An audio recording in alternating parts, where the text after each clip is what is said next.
Welcome to Minneapolis, the city of lakes. We're here just by the Stone Arch Bridge, which is temporarily closed, unfortunately, and also Mill Ruins Park in the Mill District for what's going to be a cold winter weekend here in the Twin Cities. We'll take you to the best places to eat, drink, all the best experiences in town, both Minneapolis and St. Paul. And if you stay towards the end, we're going to have a bonus section of some stuff that we didn't do this time, but we've done in the past. Highly recommend. And then when you make your itinerary, if you don't like some of the stuff we do this weekend that's a little Christmas themed, you can plop in some of the other options. Let's go explore Minnesota.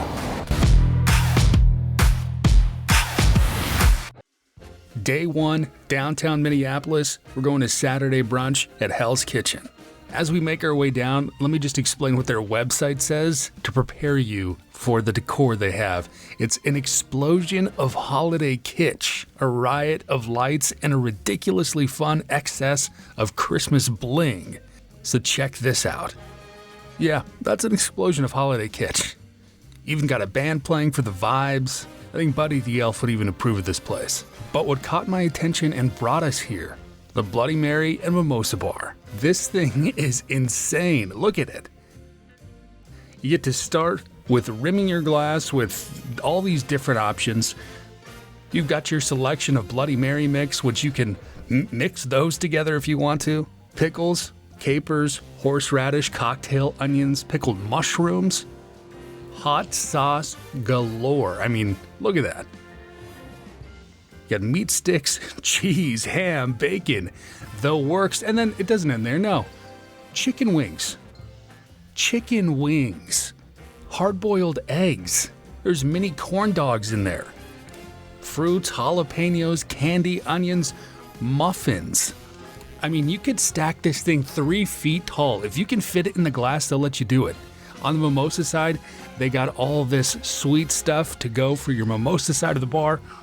We went with Bloody Marys. We did not do the best job. We didn't plan on this being our entire meal, which, yes, some people did that, by the way. So I guess we failed a little in that regard, but still. And I think it was only like $17 each. Or like I said, that's not what I got. Bison Benedict was my selection for the meal. Esquire magazine said wickedly good eats, so let's try it. This thing was actually pretty good. Wasn't the best meal in Minneapolis, but it fit with the vibe. I think they might do this for everybody, but they gave us a token for the photo booth that they have. So after the meal, we went and took some photos. So we'll forever remember Hell's Kitchen and the Bloody Mary and Mimosa Bar. Next up, though, to walk off some of those calories here in Minneapolis, the Christkindl Market. This was pretty cool. It was outdoors, so it was nice and cold, but check out this holiday vibe. You've got all of these shops serving up European eats, treats, and drinks. All kinds of Christmas gift ideas and Christmas-themed stuff, ornaments, just about everything you could think of. Here's some warm nuts. The smell of those nuts, I'm telling you, phenomenal. I regret not getting some. Still don't know how to pronounce this. Gull wine? Glue wine? Glah wine? It's pretty great though. It's mulled wine. First time ever trying it. It's warm. Get this fancy little mug to keep and to take home. Get some refills if you want. Head back outside and enjoy some music. Enjoy the vibe. Really just makes it feel like Christmas in Minnesota. Next, we'll head back indoors to the market at Malcom Yards for some shopping, eating, and drinking, of course, and check out all these little vendors that they have inside of here. A bunch of cool stuff for yourself. You got clothes and jewelry, some travel stuff there, candles. I think these are all local businesses or people who make this stuff themselves and come set up shop and sell direct to you, and it's really cool stuff. If you do stop by, to the right there's a guy who makes his own vinegar, and I highly recommend the balsamic style cider. I'll be doing a little taste test myself coming soon. They also have this huge place on the other side for you to grab a bite to eat, and you have so many different options to choose from and a huge seating area on the right to just sit back, relax, and enjoy some food. And then check out the beer station. They also have cider. This is Downey's Cider Winter Blend. If you've ever been to Boston, this is the local cider to Boston. It is my favorite cider in the entire world, so I was super excited that they had it here. And what do you know, we turned around, we started getting serenaded by this a cappella group. They were phenomenal. It was a nice little surprise to show up here at the market. Ended up talking to them afterwards. Their name is 7 Days A Cappella from the University of Minnesota. So go give them a follow, check them out. If they're doing any more shows or pop-ups, trust me, Voices of Angels. But after this, we headed over to Minneapolis Cider. I told you I like cider. Minneapolis, St. Paul, they have tons of breweries throughout the metro. I'm not a big beer guy, unfortunately, so when I can find some good cider, I'm gonna check it out. And this place, this is huge. They have pickleball courts over to the right side. They've got this huge bar for you to sit at, plenty of seating behind the bar. And then on the back side, close to the restrooms over here, more pickleball courts.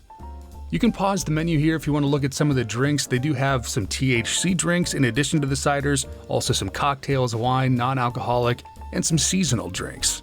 For the first one, I went with the Maple Palmo. Ended up being on the sweeter side, but it was still nice, and she asked if I wanted it on the rocks or at room temp. I went with on the rocks, and the wife, some hot mulled cider, which she's been looking forward to having this since she had it the first time, I think 3 years ago. Hits the spot on the cold day. This is their Brut cider, which I think is their traditional kind of go-to cider, very delicious. And we also have a little cranberry. Pretty good. But as you can see, in addition to pickleball, they have a giant wall of board games. So we went with a little Trivial Pursuit Millennium Edition. So it's a little outdated, but it was a lot of fun to play trying to guess our trivia pre-2000. And of course, to go with it, a nice flight of ciders. So if you're like us, not big beer drinkers, check out Minneapolis Cider. As the sun is coming down over Minneapolis, it is time to head to dinner. We're going to the North Loop, a little place called Spoon and Stable. You're really gonna like this. When you make your reservation, you can choose to sit at the chef's table or a regular table. I gotta say, sitting here is pretty cool. I wish I would have remembered the chef's name that was working right in front of us. This guy right here, incredible, really fun, engaging. Anytime he was making something in front of us, he talked to us about it. He was really cool. And here he started making this rabbit terrine, started telling us about this appetizer that he was making, what was in it. He highly recommended it, so that's what we went with. Didn't regret it at all. This was phenomenal. They also brought over these little croquettes for us to try, and yes, little bites of heaven. And of course, had to see what their drink situation was all about. Got their old fashioned with dark rum, roasted pineapple, and Angostura, and it was perfect. And the wife got a gin and tonic, which was a little different, had pear, ginger in it with herbs and roots as well. She loved it. For dinner, I don't always go with the Wagyu steak when it's on the menu, but this time we were on vacation, I had to indulge myself, and this was phenomenal. I mean, it's Wagyu steak, how can you go wrong? And I believe she had the potato gnocchi with mushrooms, squash, pecorino romano. This was definitely one of the best dinner experiences in town. Highly recommend, book a reservation, go to Spoon and Stable. It is now time for day 2, which means let's head over to St. Paul. Well, it's Sunday, so we're going to do a little brunch at Tongue in Cheek. Cool vibe when you walk in. Got the menu here if you want to pause it, plan in advance of what you want when you come here, because you're going to want to come here. And of course, it's Sunday brunch, so we're going to start with a little mimosa flight. We've got a ginger basil, raspberry tarragon, passion fruit pistachio. I think it was the passion fruit one had a little jalapeno in it, so be careful. But all of them were more on the sweeter side. Still very good though. Also later on went with a little more of a traditional old-fashioned and a paloma. For the food though, a smoked salmon sandwich with a soft brioche bun, delicious, side of fries, and I had the Here's Johnny. Braised pork, eggs Benedict, hollandaise, pickle. It was light, it was refreshing, but these fries, you've got to get the fries. I think these might be the best fries I've ever had in my life, and I am not exaggerating. The Here's Johnny was great, but having a fry every now and then with it was perfect. Seriously though, you gotta get the fries. So near downtown St. Paul, we are now at the European Christmas Market. Very similar to Christkindl in Minneapolis, but much bigger. Still got some live music, plenty of shops where you can get some things to stay warm, some Christmas ornaments, lovely art pieces, and we actually bought a few things at this one. It was packed full of people, which I think is a good sign. But check out all this woodwork, these skull signs. My wife would not let me get one, but maybe next year. And of course, some more glue wine, gold wine, mulled wine. This time it comes with the St. Paul mug, so now you got one from Minneapolis and St. Paul to add to your mug collection. Like I said, this one was very similar to the Christkindl market, so I don't know if you need to go to both, but if you want to choose one, maybe the one in St. Paul just because it's a little bit bigger.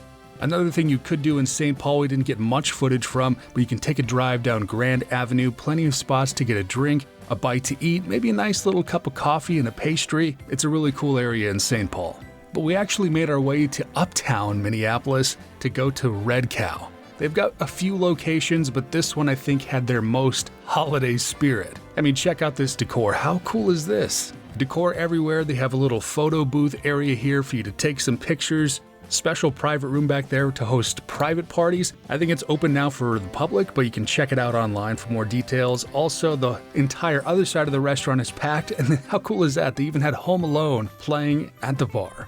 They even have a special holiday cocktail menu. The one on the left, the Snowman, that was absolutely my favorite, the Yuletide Breeze, but they have plenty of options. The waiter was awesome. His name's Robert. If you can ask for Robert, do it. He was super friendly. Actually was nice enough to hook us up with an extra drink, and they even had some eggnog shots as well. But as for the food, look at this burger, the double barrel burger. I didn't think it was going to be this big actually, but it was delicious. You see a little empty plate in the middle? That's the cheese curds. Get those with the triple berry ketchup. Must have. And of course, my wife's not a big burger girl, so she got some soup, said it was delicious. So in our opinion, that was the perfect little winter weekend in Minneapolis, St. Paul, and I hope you enjoyed it. But if you stayed this far, you gotta stay to the end because we've got this bonus section that I mentioned. Because we weren't here for just a weekend, so we did plenty of other things, some great food, great drinks that I want to share with you. And also there's a few things that we did on past trips that I highly recommend as well. So no matter what time of the year you're coming, let's go through some of the best eats, drinks, and experiences in the Twin Cities. Starting with the eats and drinks, number one, Chimborazo. This is honestly top 5 meal of my entire life. You are going to love this place. I cannot recommend it enough. It's Ecuadorian food, so if that's a little out there for you, I don't care, you still gotta come try it. Start with the Guanabana mimosa. It's light and refreshing. The waiter compared it to kind of like a pear apple flavor. Delicious. This is it. This is the meal, the lomo saltado. I got it with chicken and beef. Oh my goodness, the flavors. If they would bottle and sell this sauce in this dish, I would buy it in gallons. Seriously, top 5 meal I've ever had. Right there's a yapingacho cheese-filled potato pancake, also delicious. Wife went with a sandwich and soup of the day, also delicious. Chimborazo, you have to eat there. For drinks, go to Brava. It's in Hotel Ivy in downtown Minneapolis. We tried the Amalfi Spritz, which wasn't too bad, and also the Fig Old Fashioned, which was phenomenal. One of my favorite old fashions. Also, the bartender was great. She was super friendly. It was a great place to just hang out, relax, have a drink before going on to the next thing. Pizzeria Lola in Minneapolis. This has been featured on so many shows, so many networks. Show up, order whatever pizza you want, and it's going to be great. We went here on our last trip, and honestly, I was pretty disappointed that we didn't get to go back this last time. In St. Paul, the iconic Mickey's Diner. This place was closed for a while after COVID. It is now finally reopened. You've got to go to Mickey's. So many movies filmed here, like Jingle All the Way. I mean, it's diner food. It's great for a hangover or in the middle of your late night.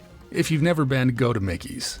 And finally, what's a little controversial is going to Matt's because, well, I don't know if it's like a tourist trap. A lot of people recommend it, but then there's also people who will be disappointed if you go there. I mean, some people just have their strong opinions, but apparently it's the home of the original Juicy Lucy, which is a great burger. We didn't go this time, but if someone recommends it, go have a Juicy Lucy.